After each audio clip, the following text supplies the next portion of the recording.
আপনারা নিশ্চয়ই কালো মেঘের নাম শুনেছেন। ঔষধি গুণে ভরপুর একটি উদ্ভিদ। এর সায়েন্টিফিক নাম হচ্ছে এন্ডোগ্রাফিস পেনিকুলাটা। এটি ছোট আকৃতির একটি উদ্ভিদ।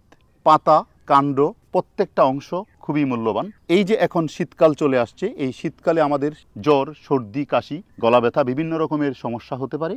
এই সমস্যায় যদি আপনারা এই কালো মেঘের পাতা এবং কচি কাণ্ড উঠিয়ে গরম পানিতে সেদ্ধ করে একটু ছেঁকে নিয়ে সেই গরম পানিটা সেবন করেন, তাহলে আপনি চমৎকার ফলাফল পাবেন। তবে খুবই তিতা হবে, তিতাটা সহ্য করে আপনাকে সেটা খেতে হবে। এছাড়া আরও অনেক ঔষধি গুণে এটা ব্যবহার করা হয়ে থাকে।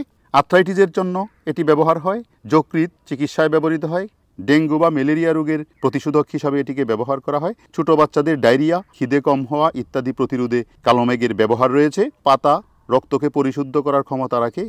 যেহেতু এর মধ্যে প্রচুর পরিমাণে অ্যান্টিঅক্সিডেন্ট আছে, সুতরাং এটি মানবদেহের জন্য অত্যন্ত উপকারী একটি ভেষজ গুণসম্পন্ন উদ্ভিদ।